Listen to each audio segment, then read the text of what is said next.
Ultraviolet visible spectrometry tells us about electronic transitions in atoms and molecules.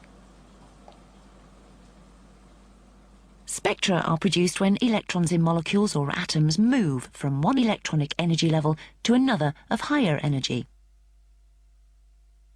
In doing so, they absorb energy equal to the gap between the two levels.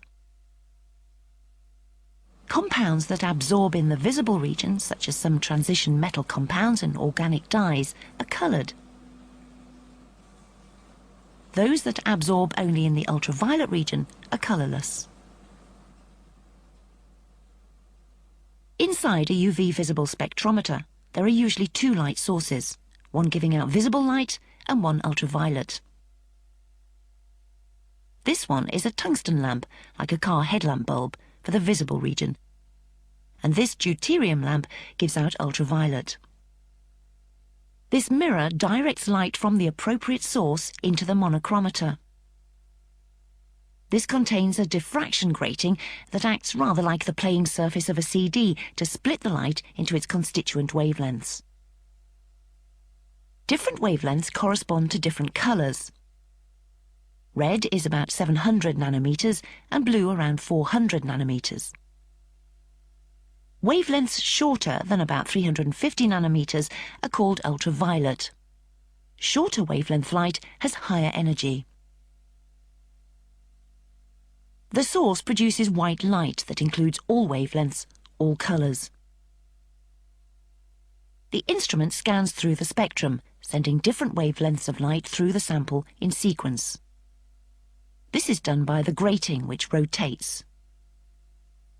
A single wavelength passes into the modulator, which consists of a rotor with mirrors on it.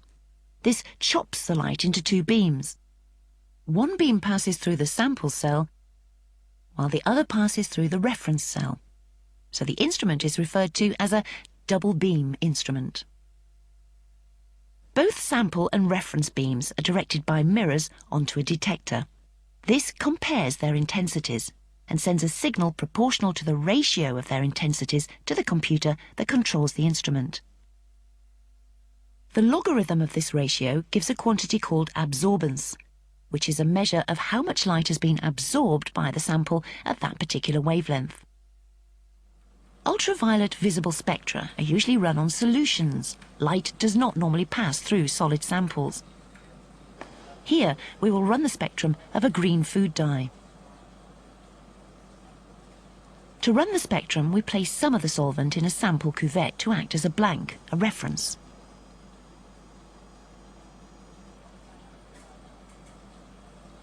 The cuvettes may be made of glass or plastic if only the visible region of the spectrum is required. Quartz cuvettes are needed for work in the ultraviolet range because glass and plastics absorb UV light.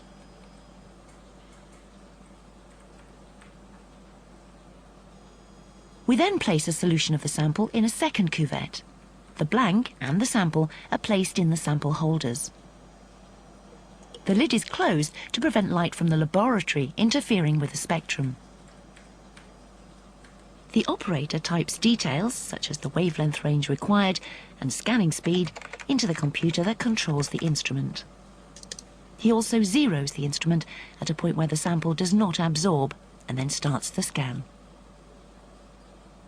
The spectrum appears on screen.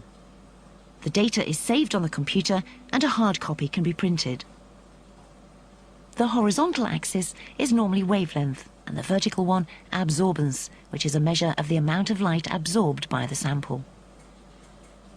The peaks on the spectrum are the wavelengths of light that are absorbed by the sample, and the troughs are where light passes through. So the dye absorbs orange and blue light and lets through green, so it appears green in colour.